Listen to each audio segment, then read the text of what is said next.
What's up, you guys? Welcome back to another episode of We Got to Speak on It. I am your boy Quay. Got a lot to talk about today, man. We got a lot to discuss. Got a whole lot to break down, information that we got to get through, and we're gonna get right to it, man. First and foremost, we're gonna talk about this whole thing with Deion Sanders' sons, man. We're gonna get into some sports, some football, Shilo and Shedeur. What's going on with them? Are they being treated fairly? They did get treated fairly, or what happened? We're gonna break down both of their situations. We're gonna get into Dr. Umar Johnson with this damn school. If y'all been keeping up with Dr. Umar Johnson and y'all hearing, y'all seeing what's been going on, we're gonna get into some of that as well. Also, Amanda Seals made a showing on a show called Surrounded, where she got surrounded by 20 conservatives. We're going to break down that information. I'm going to tell you about what I think about that. And lastly, we're going to talk about, we're going to get into a little bit of Hurricane Katrina. 20th anniversary approaching on Friday, August 29th. I'm from New Orleans, of course. And we're going to talk a little bit about my thoughts on some of that, the best and the worst times I've had, or whatever case may be, since Hurricane Katrina. Without further ado, let's get right to it. That's what I do it for. You know I got motion. Even though I be joking, get to the bag. Got me waking at something. It's deep as the ocean. Been through the fire. First and foremost, man, Shedeur Sanders played his last preseason game this past weekend, and he did not do well. Now, I was pulling for Shedeur. I know they got Dylan Gabriel. It's been a quarterback competition. I said from the beginning that this was the worst case scenario. Cleveland Browns drafting two quarterbacks, drafting Shedeur in the 5th round was bad. I called it from the beginning. I told people that it's the worst case scenario. It's not great. I'm not saying he can't overcome it, but I'm saying that it's not the best situation because you're looking at a kid who's sitting behind a veteran QB in Joe Flacco, sitting behind a guy that's hurt out for the season. He's actually number one, Deshaun Watson, and he's out for the season. Then you got Kenny Pickett, who's also a pretty seasoned quarterback. He started for a few teams. Then you draft Dylan Gabriel in the 3rd round, and then last you grab Shedeur in the 5th round. That's not a good situation, man. If you got to compete with basically 4 other guys for a quarterback position, it's not going to be something easy to do. Shedeur had to be perfect. He had to be, basically mistakeless. He wasn't able to make a mistake because he already was drafted last. The people who drafted Dylan Gabriel, there was going to be in to make him the quarterback first because they felt like that was going to make them look smart by drafting a guy that they thought was better. So they was already invested in Dylan Gabriel. I've been saying this, man. Shedeur is a good quarterback. I still say he's a great quarterback. The boy, I think he has a future to do some great things. He can do some great things in the future. He can throw the ball well, but he did not have a good last game. He was 3 for 6, 14 yards. He was sacked 5 times, and he minus 41 yards due to those 5 sacks. Sacked 5 times. And I'm going to be real with y'all. I don't think they put him in the best position possible. I don't think they put him in the best position possible. They damn sure didn't play him long enough. They took him out way too early. They should have let the man run a 2-minute drill. I was pissed about that. Why would you not let this man run the 2-minute drill why would you put Snoop Huntley in the game when this dude is already going to be cut for sure tomorrow? You're going to let him go anyway. Why put him in the game? Why not let Shedeur run a 2-minute drill? It didn't make sense at all. But nevertheless, Shedeur, he had opportunity to go out there. They put him in a situation where it wasn't the best situation. People say, well, the offensive line he had was trash, this, that, and the third. And that's true. That's true. The offensive line had a bunch of guys they cut the next day. But in all fairness, though, we got to admit that the defensive players were in the same boat. At that moment of the game, the defensive players were people that was going to be cut as well. So we got to be fair when we talk about that. Now, does Shedeur hold the ball too long? I've been saying this since college. I've been saying this since Colorado. He holds the ball too long. Shedeur, one of his superpowers is he's very poised in the pocket. He wants to throw the ball downfield. He wants to get the ball to his receivers, which is a great quality of him. But the issue is that oftentimes, he holds the ball too long. And when you hold the ball too long, he makes it hard for the offensive line to block for him because they can only hold a defender off for so long. So if you're holding the ball too long, it's going to look like they're not blocking. If you step back instead of stepping forward into the pocket, it's going to look like they're not blocking. And I think that also has to be said. They didn't put him in the best situation. I'm not denying that. But Shedeur holds the ball too long, and he has some work to do when it comes to getting better. We just got to be real about that, man. He got some work to do. I saw that they released Kenny Pickett. They traded Kenny Pickett today, which is great because what that did is that slid Shedeur up a slot. So now the Cleveland Browns have decided, at least up to this point, that they're going to run with Joe Flacco as the starter. They're going to probably have Dylan Gabriel as number 2, and Shedeur going to be the 3rd string quarterback. So he's still in the fight. God forbid Flacco get hurt. Shedeur is going to be somewhere, he's not going to be far from being the backup. So, but yeah, man, I just think overall he has some opportunities that he probably wish he could get back. I think that the coaching and the Cleveland Browns did a terrible job of not keeping him in the game and allowing him to show them what he could do. Like, why would you deny him of that? Why would you do that? It's just a dumb decision. But what else should we expect from the Cleveland Browns, right? A team that won 3 games last season. I mean, again, worst case scenario. That's what I said earlier. It wasn't the best case scenario, period. Then we get to Shilo.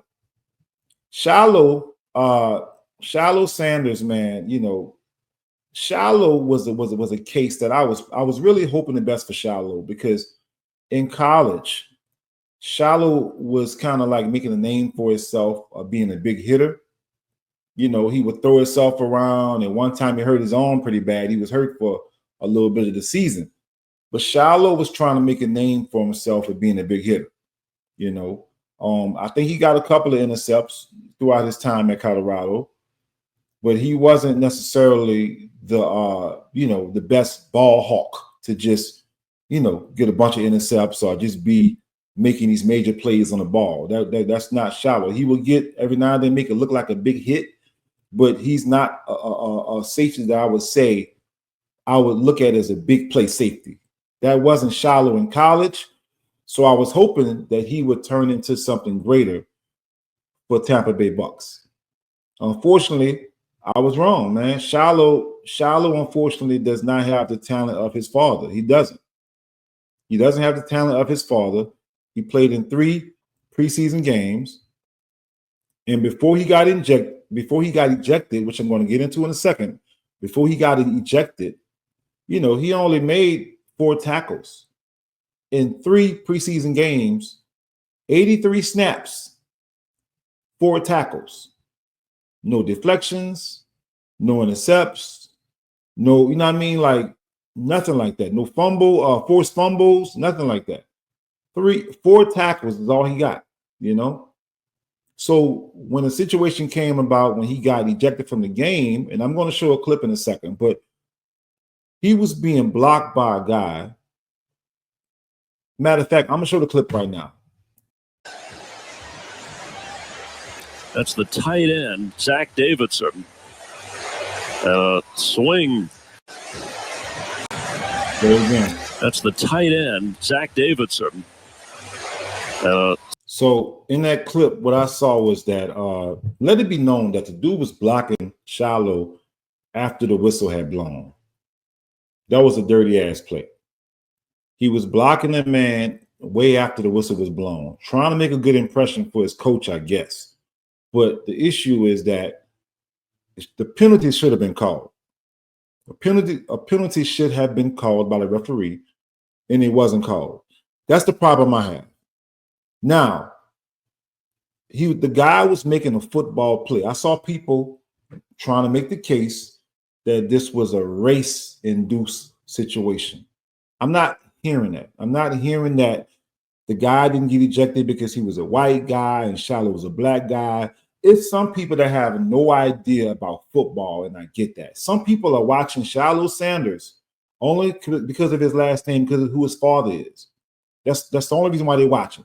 So they have no idea about football. A lot of women that never watched football before are making comments and trying to give opinions about something that they have no idea about. Now, if you look at the play, the guy was pushing Shilo after the whistle. A roughing, unnecessary roughness should have been called by the referee, which wasn't called. Okay. Now, it was football movement, though. He was using his hands to block Shilo. Okay. There was nothing in his motion that should have got him ejected. There's a penalty for what he was doing. He didn't do nothing to get ejected. Shilo, I believe, got ejected because in the midst of being blocked and he was frustrated, at the end of it, he cocked back and threw a punch or a slap to the guy's face. That's where he crossed the line at. I believe that's where the referees thought, okay, this is beyond just playing hard football. This is a violent motion to a man's face. And if anybody know football, you also know that they don't play with no hands to the face. If you hit any player in the face, whether it be on a quarterback sack or whether it be face mask or whatever you do to somebody's face, they're going to call a penalty anyway. They're going to call some kind of penalty if you touch somebody's face. Now, in a situation with Shilo, like I said, being that it was a punch or a slap to the face, and it was preseason, and possibly because he was Deion Sanders' son, I'm going to keep it real with you. I don't know if that was a factor, but it's very possible that it was a factor. He could have had an extra spotlight on him because he was Deion Sanders' son. But again, this is preseason. So they are tougher on these newer players. Like you come at a job, you got a 90-day probation. You can't just come there doing stuff that the seasoned people do, because they're gonna fire you. They're gonna get you out of there. You ain't got the rank yet to do this kind of stuff. So when they put him out the game, I think all those things went into it. But for people to try to make it seem like the tight end that was blocking Shedeur should have also been ejected, it wasn't a back and forth fight. The guy was blocking Shedeur. Shedeur got frustrated and threw a punch or a slap to his face because the guy was illegally blocking Shedeur. Shedeur had a reason to be pissed off. Let's get that straight. Shilo. Shilo had a reason to be pissed off. Let's get that straight. But how you handle things, the decisions that you make, and how you handle things is what matters. Somebody could be wrong as two left shoes. This could be a life lesson. Somebody could be wrong as two left shoes. But if they're not caught doing wrong and you're caught doing your retaliation, you're going to probably get in trouble every time, especially if your retaliation is more than what they did to you. Then you're going to look like you're going to go from being a victim to the actual perpetrator. And that's just something that happens all the time. We see it happen all the time. So again, it's unfortunate for Shilo to get ejected, but I do understand the rules of the game. I do understand how he got ejected. I do not think, nobody should think it's racism. We got to stop pulling the black card every chance we get. Stop pulling the racism card every chance we get. Everything ain't racism, bro. Let's just stop doing that. We got to stop doing that shit. I hate it that some of us run to the race card so fast. If that was a black tight end, it would have never came into play. It only came into play because this guy was white. So that's how y'all picking y'all battles on what y'all want to call racist or not. It could be the same play, different color person, but you choose to call it racist based on the color of the person that is happening to. That's lame, man. That's lame. It don't even matter. That's football. Having that being said, though, I don't know if Shilo gonna get picked up on another team. I don't know if he will get picked up because Shilo, again, he's not the most talented player in that position. He doesn't have this stature or this size or this athletic ability that's just like so profound and so rare that they gotta have him. All Shilo Sanders is a last name at this point. Is that going to be enough to make a team want to pick him up because they want to put more butts in the seat? Because they want to get more views on their franchise in some kind of way, their games or whatever case may be? Is that enough to make a team pick him up? I don't know. I don't think skill set wise, Shilo is probably going to be picked up. But we're going to see what's going to happen. I'm praying for the young brother. If he don't get picked up, hopefully he go to another league. They got all kind of other football leagues. They got Canadian football. They got arena football, all kind of other leagues and stuff they got going that he can play in. But as far as the NFL, I just don't know if Shilo is good enough. I don't think Shilo is good enough. He's going to have to do a lot of things to prove himself at this point, I feel like. Because his position is already one that's not of a standout position. So you got to do extra stuff to be seen at safety. If you're not getting involved in interceptions and like making fumbles happen or these different type of things that's just like nobody can't pass the ball on you, then you're kind of going to look like you're unnecessary. And I think that's what's going to happen to Shilo, unfortunately, you know. So, you know, but yeah, man, I also wanted to talk about the situation with Amanda Seales. Amanda Seales went on this show called Surrounded. Surrounded is a show that's showed on a channel on YouTube called Jubilee. And in this show, they'll take like one person and make them debate a whole room of people. They're surrounded literally by a whole room of people that believe in like the opposite thing. Like they'll have like one Christian versus 20 atheists or something like that. But this particular show with Amanda Seales, it was called One Radical versus 20 Conservatives. And I'm going to play a clip. Black culture is toxic. And let's get on the fact that there's no fathers in white the black culture home. Let's stop, talk about that. Stop. We all deserve a right to exist, and I shouldn't have to earn my right to exist. And that is what capitalism what makes you think does. that you have to earn it? That's what I'm That saying. is Like, what I this don't feel nation that way. is. You do have to earn it. You don't have to earn yes, it. you do. We're That in is why America, we are Amanda. criminalizing the poor. Well, here's So what when you all keep doing. No, You just keep interrupting me when I'm talking, and you don't want to hear the point that I'm going to make. And yet you want me to respect your point. And that's not how a debate works. If I show you respect, give me the respect back. Ooh, I knew I was going to be surrounded by ignorance, but damn, let's go. My first claim is it is undeniable that reparations are just and necessary. My next claim is that black on black crime is a result of underinvestment and over-policing. My next claim is systemic racism isn't a theory. It's our lived reality backed by data and history. My final claim is black conservatism fails to meet the needs of the working class. Greetings. I am Amanda Seales, widely known as a comedian, an actress, a disruptor, an annoying person on the internet who always tells the truth. And I am now an artistic intellectual who commits myself to making art that educates. And today, I am surrounded by 20 black conservatives. Yeah, guys. So if you haven't seen that episode, you might want to check it out on YouTube. It's called Surrounded. On the channel, it's called Jubilee. But listen, man, when I saw this episode posted and it was going to come out with Amanda Seales, I knew it was going to be crazy. I knew it. For those of you who know who Amanda Seales is and have been following and know a little something about Amanda Seales, you already know Amanda Seales is pretty radical. She's pretty radical as they come. And she's not always wrong. She's not always wrong. There is a lot of time there's some truth in what she's saying.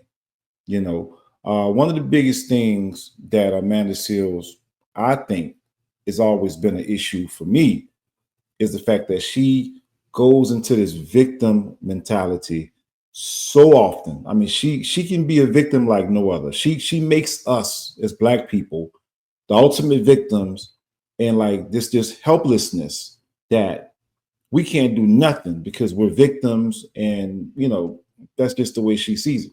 And a lot of this conversation on Surrounded, these conservatives, a lot of them were making a case to her that that's not something that should be holding us back. The things that she was using, like she was talking about systemic racism, she was talking about certain things. Let me make this clear: we Black people, we've been dealing with racism in this country for a long time. Okay, we have been. That's just a point blank period. That's it. We've been dealing with it for a long time. It's not a secret. It's not nothing that she's making up or nobody's making up. We need to first of all acknowledge that. Okay.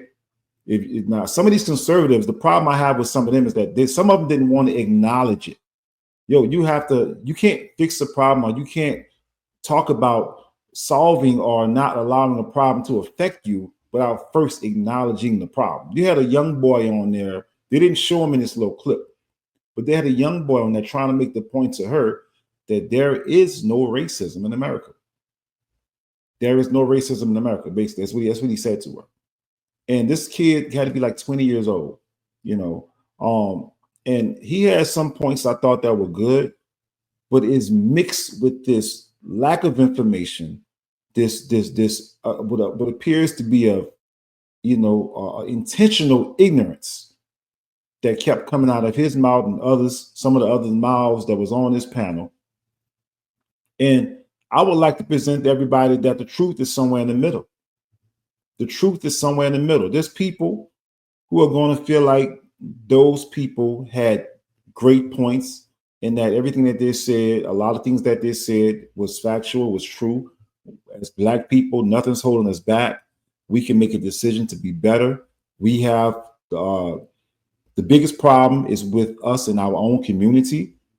We kill ourselves more than anybody else. We kill ourselves more than the police kill us. We kill ourselves, period, way too much. And we can't blame nobody but ourselves for that. When we start making excuses about how the government did this and made us do that, no. I'm not trying to hear that. We have to be accountable for our own ignorance. We can talk about how things get a certain way, but not in a way to where we're trying to run away from the fact that we need to be accountable and that we can change it on our own. If we keep saying stuff like they did this to us and did that to us, then we still got to be stupid for allowing them to trick us, allowing them to do this to us. So either way go, we got to take accountability the way to go. But Amanda Seales, man, she, one of the points that she did make that I did like was about reparations. I feel like personally, I think we are definitely owed reparations. And I haven't heard an argument by a conservative yet why we should not get reparations. Some of them just don't think that we should get it because we want it. I'm like, wait a minute. So, you want to make a point that we shouldn't get reparations because you think that we're not going to do the right things with it, or that some of us are not going to do the right things with the money. Regardless what they do with the money, it's still our money. It's still money that's owed to us by our ancestors and the labor that they did that they were not paid for. So regardless of what your feelings are, other people got reparations, like Amanda Seales explained in this clip. They got reparations, and Black people are entitled to reparations as well. We should not be making a point that we are not due reparations. That's just idiotic and stupid. And I think a lot of some of these far right conservatives, they drop the bar. They drop the ball when they say stuff like that.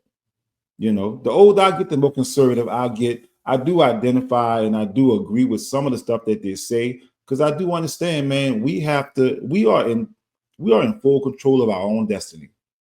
I refuse to talk as if another man controls my future, or I'm helpless. I can't do nothing unless the white man allows me to, or, I'm not a victim, bro. I don't talk that victim shit, and I don't like other people that do it as well.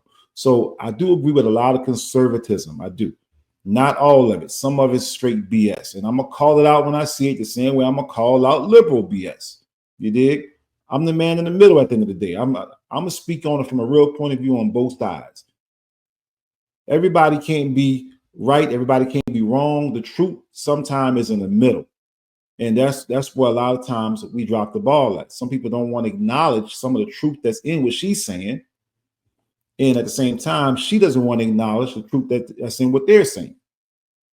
So, I thought the conversation was really good, though. Amanda Seales, again, she's a character. If she can control her temper better, if she can really try to be a little bit more, patient with people when they're trying to go against her. Sometimes she lets her emotion get the best of her sometimes.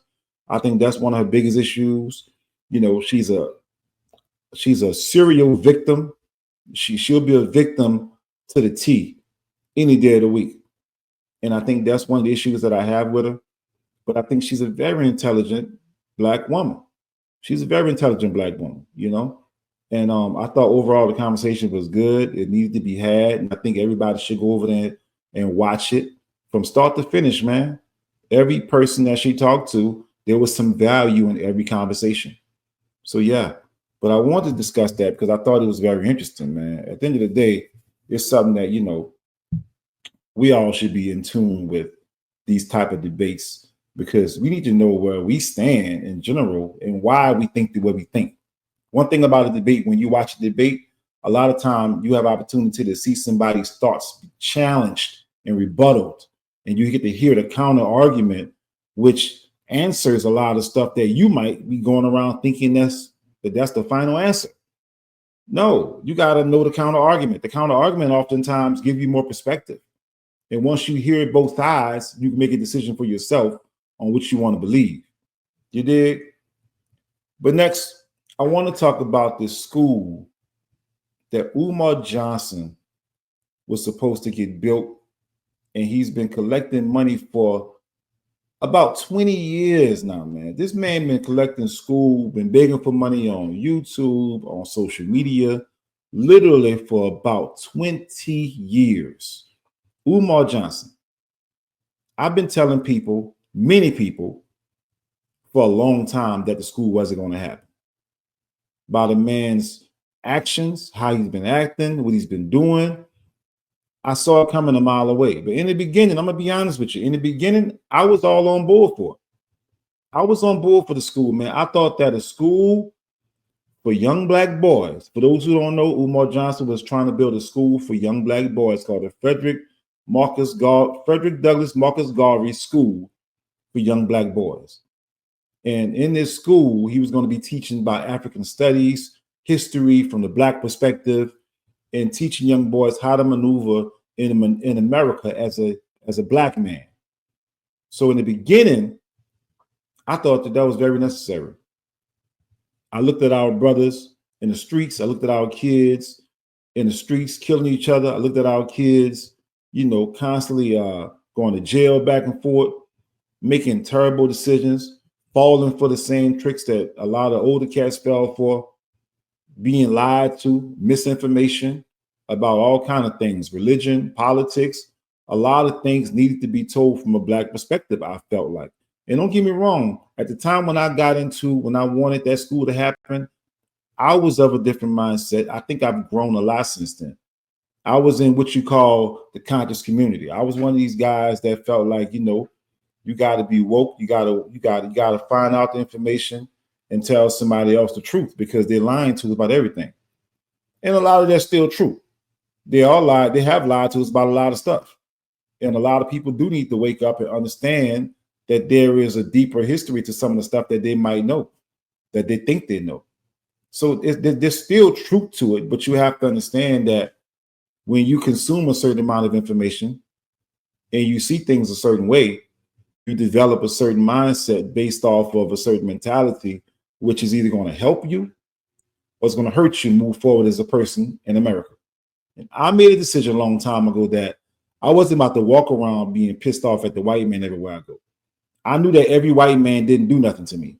I knew that every white man didn't own slaves. I knew that every white man wasn't on board with that. Some of them were abolitionists. Some of them fought against it. Some of them helped Harriet Tubman escape the Underground Railroad. There's a lot of things that happened and a lot of good people that were white. There's a lot of bad people that are black. And the more I figured that out, I instantly began to realize that, wait a minute, I can't point to one group of people as the enemy. I can't do it because I'm looking at people that look like me that's more of an enemy than what I'm trying to think that they are. So I had to be real with myself. I had to realize that it's not even about skin color so much than it is about somebody's heart. I think Martin Luther King was the first one to say, judge a man by the character of his heart, not the color of his skin. And I had to be real. I had to be real with myself and understand that because I know history, because I know about what happened in Kemet, Kush, Africa, because I know about the slave trade, because I know about all these things that happened or didn't happen, because, you know, a lot of us believe that there were blacks already here in America. Everybody didn't come off a slave ship. But once I know this information, once I know about, you know, my last name and what the Moors are talking about with the birth certificate and America being a corporation and all this stuff, when I know about all the information, I had to come to a point and ask myself, how is that going to help me move forward and be financially free, be happy with my family, happy as a person, and just excel in this country? Or should I start thinking about leaving this country, going back to Africa? And I wasn't doing that. I don't want to go back to Africa. I'm cool right here. My ancestors died right here on this soil. I'm going to stay right here in America. That was my conclusion. So I stopped walking around pissed off at the world, blaming the white man, just to give y'all some context. So I was on board with the school, what I was getting to. And I had a friend one time, man. I had this guy I was real cool with, man. White guy, man. We got real cool. I met him, you know, I was doing my job and I met him, you know, I was a bus driver. And I met the guy, man, and we got real cool. We had some good conversations and stuff. And I told him my stance on, he asked me about the Umar Johnson School for Young Black Boys. And I told him that I'm in agreement with it and I do think it's a great idea. He asked me a question that I think, you know, it started to let me know that this might not be such a good friendship, or this might not work. Because what he asked me was, he said, hey man, let me ask you a question. He said, how would you feel if there was a school for all white boys? I looked at him, I said, well, you know, to be quite honest with you, man, y'all already had that. I said, there was already a school for all white boys. I said, that's why we've been spending the last 50 years or so, or more than that, trying to undo things that's been done because of all the control and power y'all had. So let's not forget about that. And he said, okay, well, but do you think that having a division, do you think that's going to be a positive thing that's going to bring us together or separate us? Do you think telling white kids that they can't attend that school because they're white, do you think that's going to be y'all, that's going to make y'all the same thing as how they were back in the day, the racist people? Or is that going to make you different and make you better? So I looked at him and I said, man, you know what? I don't think you really understand from a perspective of a black person. And this was my position at the time. You know, I still kind of feel like this. But I have learned, I have grown a little bit as well. But I'm going to speak on from my position at the time, how I felt. I say, I don't think you understand the plight of a black man in America. I say right now, if you look in the black communities, I say my people, young kids are being gunned down in the street left and right. They're in gangs. They're getting all kind of trouble. You know, they're dying early, at an early age. You know, drugs is running them up. I say, my people, we need help. So if a school for young black boys is going to help get young black boys off the streets, and because the teachers or the school can relate to these boys more than what they can be related to in a different type of public school, then I'm all for it. I get what you're saying, I told him, I say, but if we're the ones at the bottom, we're the ones need the most help. Wouldn't you be in support of that, of those people getting help? Like, why would you be against it? I get what you're saying, that it's taking white boys out the equation and stuff. But you got to admit that white boys don't need the amount of help. At the same time, y'all have a whole lot of white schools still right now to this day. We only 12% population. As black people in America, we are only 12% of the population, I told them.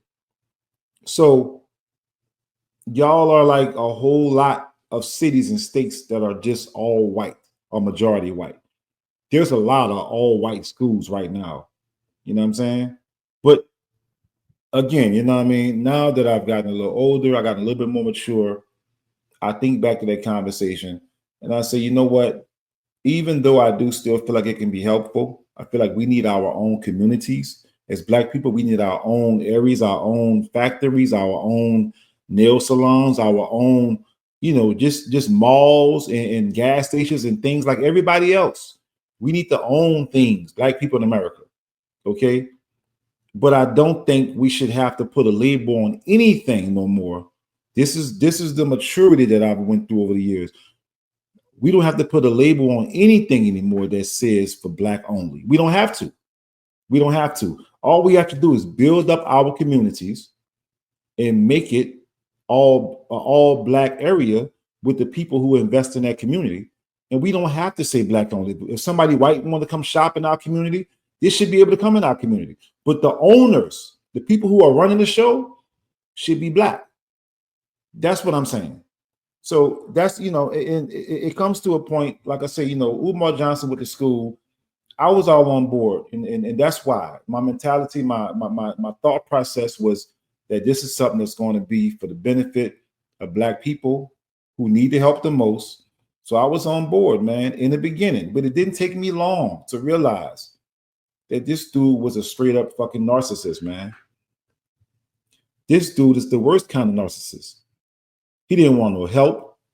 People try to help this man. People try to talk to him, ask him questions. He get pissed off.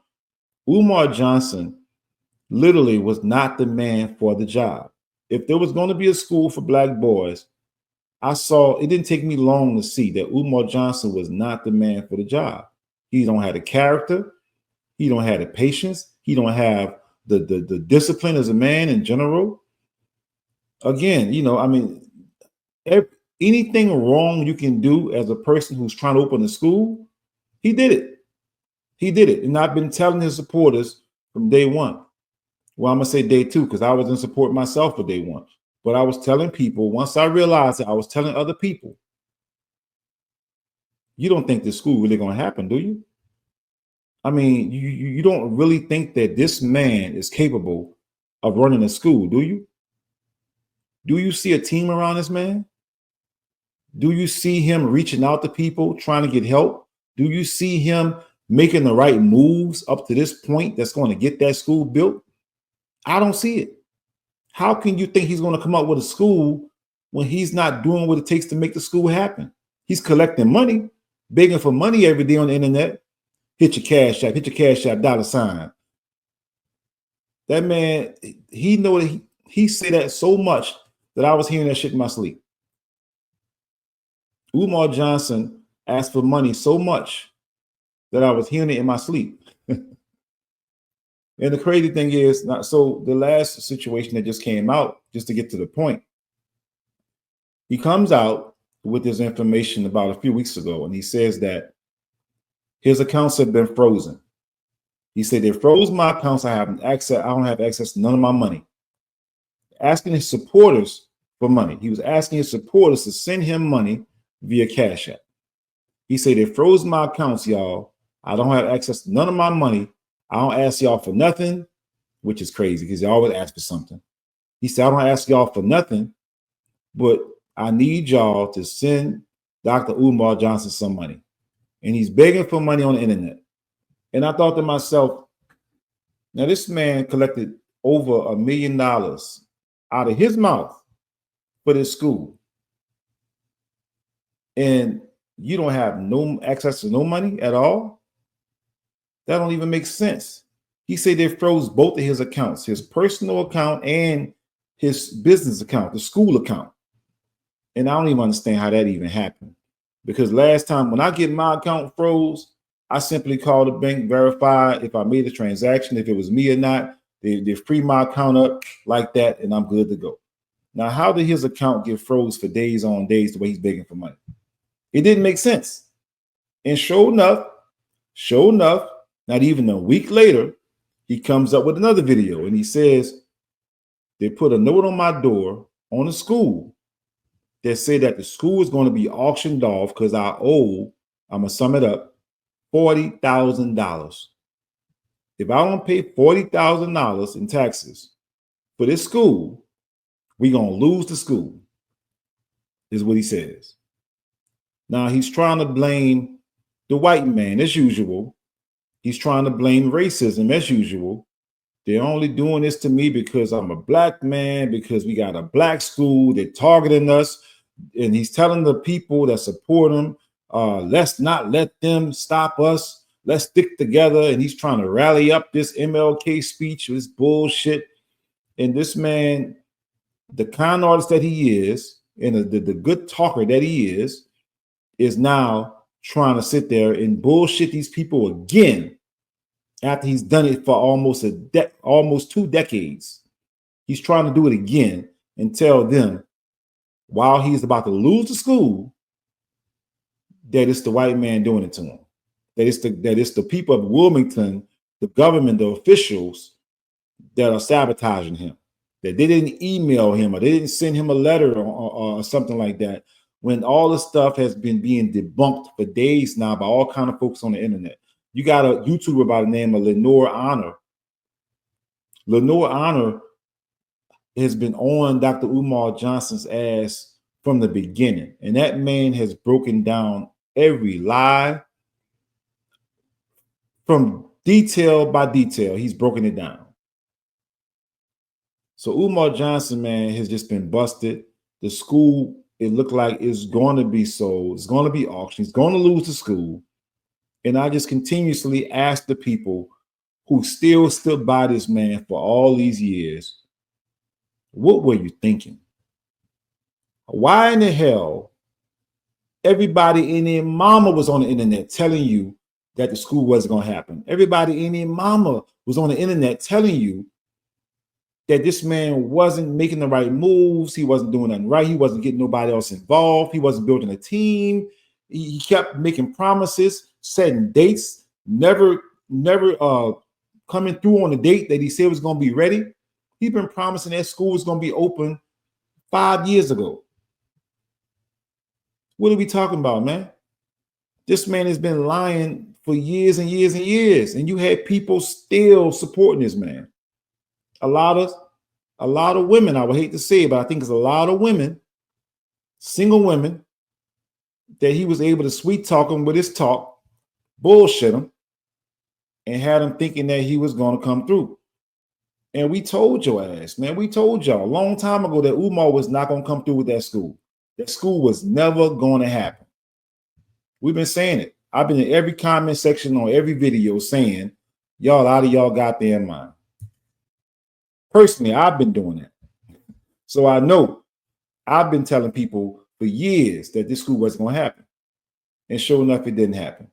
So Umar Johnson, man, that dude right there is just, he's a piece of work. The last thing that he did actually was he came out with another video. In this video, he says to his followers, he says that if you give me $500, I'm going to let you take me out to eat. Oh my God, bro. He told these women, he put it out for the women. He said, if you give me $500, I'm going to let you take me out to eat. Bro. Or either I'm going to take you out to eat or something like that. But if I give you $500 that's for the school, and then we're going to go out to eat with the same $500, how much going to be left over from dinner? Because the dinner going to cost probably about $200. So that 500 turned into 300, and you paid for the dinner yourself. This man think people are stupid, man. No, he literally think people are stupid. He think these women are just straight stupid. And as long as he keep on getting money from it and getting through with it, he gonna keep doing it. As long as there's somebody out there stupid enough to fall for it, he gonna keep doing it. It's sad, man. But Umar Johnson is a piece of work. And I tell you, people gonna wake up eventually and see. They're gonna have to, because there's no more school at this point. I don't think it got officially auctioned yet, but I guarantee you in a week it's gonna be out of here. Next topic. Hurricane Katrina anniversary, y'all, is coming up. August 29th. 20-year anniversary. August 29th will be 20 years since that hurricane and that flood changed our lives. Changed our lives completely. A lot of us still haven't recovered from Hurricane Katrina. A lot of us still are adapting to life away from our families, on different, in a different city, whether it be a different job or whatever case may be. Some of us are still adapting. Some of us have lost contact with people that we were so close to before Hurricane Katrina. Some of us have never been out of the city necessarily. So again, some of us went back. Some of us went back, and some of us moved away and stayed away. Me personally, I came to Atlanta. Me and some more of my family, we came to Atlanta. And my experience in this 20 years post-Katrina, I have my own story. And I'm going to talk about that on a different show. We're going to get to that this weekend. I'm going to do a special show, a Katrina episode coming up this weekend.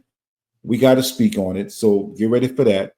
So I'm not going to go into too much detail here, but I will say that my experience in this 20 years is different from somebody else who probably moved back home, which is different from somebody else who probably moved to Houston, Texas, or somebody moved to Orlando, Florida.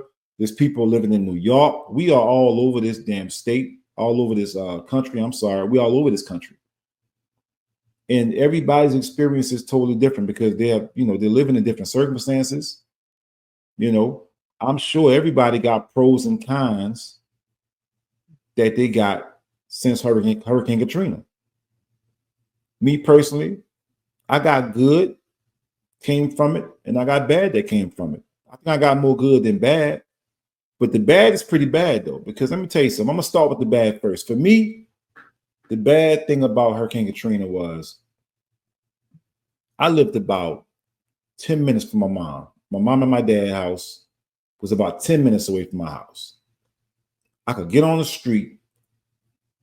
I ain't had to get on the highway. I could ride a street straight down, shuffle me to a highway, and get down to my mama's house, my mom and my dad's house.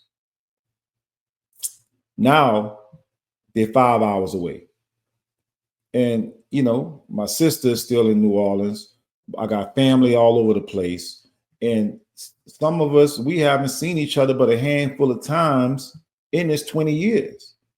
So that's the bad. Family has been scattered, man. Family ain't close as they used to be.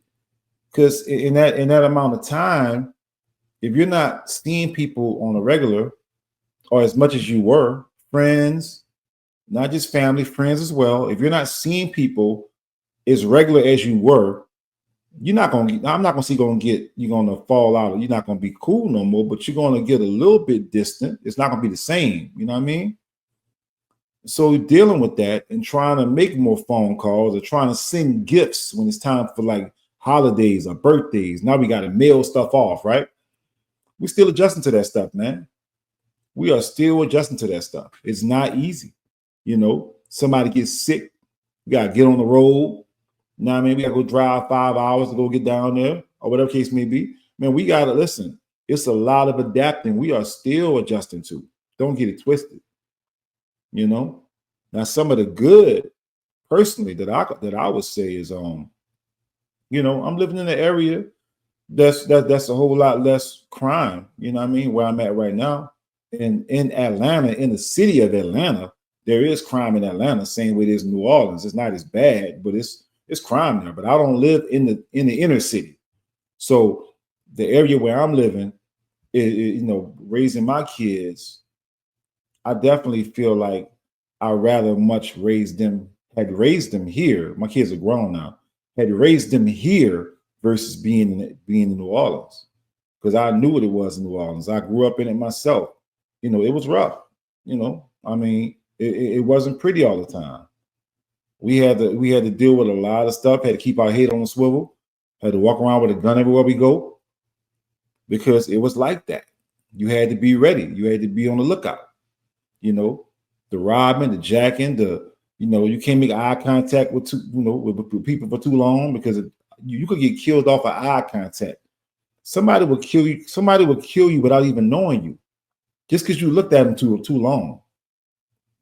So when you have that kind of thing going on, and you're trying to raise kids in the environment, yeah, it's going to be pretty bad, So when I moved out here, that's one of the things I think was for the better. That's one of the things I do think was for the better. My job was good in New Orleans. I have a good job out here. That's pretty parallel, But when it comes to opportunities, when it comes to being in a bigger environment, being exposed to more people from all over the place, different foods, different cultures, different everything, I think overall it came out pretty good. It worked out pretty good, I think, as far as from that end, where I had opportunity to do some things and learn some things and be around some people that help grow and advance my mentality. Because when you're in a city, you have a certain mentality. You don't even realize it until you leave out the city. A lot of people have such a small way of thinking with everything. It might, it could be something as small as like clothes, like wearing name brand stuff. That kind of stuff matters a lot in New Orleans. Like if you walk around with a no-name shirt on or whatever, a shirt that looked like a polo, but it's not a polo man right there. It's a different type of man. In New Orleans, you're gonna get ribbed and talked about. You're gonna get laughed at. You do that type of stuff out here where I'm living at, nobody cares. Nobody don't care if you got a damn coyote on your shirt instead of a polo sign. Nobody don't care. Nobody cares. In New Orleans, you got to be fresh. Your haircut, your hairdo, you got to look good. You got to be on point. You can't be out here looking raggedy, or you're gonna get talked about. You're gonna get laughed at. When I moved out here, man, look, nobody cares. You heard me? You got people walking around here, ain't get a haircut in 4 months. And you get used to seeing them like that, and nobody cares. I'm just saying, but there's a lot of benefits, a lot of good things that came from it. Overall, I don't think God makes mistakes. I have my story. I will talk about it a little bit more later as far as some of the more details, but I got pros and cons from Hurricane Katrina. Am I glad it took place? I can't say I'm glad it took place, but I will say before Katrina, I did have a thought in my mind that I wanted to leave New Orleans. I did. I wanted to get out of New Orleans. I felt like, man, I got to leave this city. That's how I felt before Katrina. Did I want to leave like that? Hell no. But they say you be careful what you wish for, right? I didn't want to leave like that. I didn't want to leave with 2 outfits running for my life. I didn't want to go through I didn't want to have to go through what I went through and had to start over again. I mean, it's been tough, especially earlier in the beginning, trying to readjust, trying to adapt, not knowing what's next, the unknown. It's been a lot, man. And 20 years, it don't even feel like it's been that long. But ultimately, my old life is what I look at when I think about 2005. My life changed forever. All of our lives in New Orleans, our lives changed forever. So for those who want to hear more about the Hurricane Katrina thing, be sure to tune into my podcast episode that we're going to do on the weekend. We're going to talk about specifically the Katrina anniversary, 20th year anniversary. and we're gonna get down to details about our life experiences and talk about. I'm gonna have a panel on there with me. Some other folks gonna discuss it with me. We're gonna get to the meat, man. We're gonna have some fun. We're gonna do some reflecting. We're gonna talk about it all. But for those who have watched to this point, I truly appreciate you. Thank you for joining this podcast. Thank you for clicking the button. Thank you for rocking with me, man. Subscribe to the podcast. Hit the like button. And tell a friend. Share this podcast episode. And until next time, holla at your boy.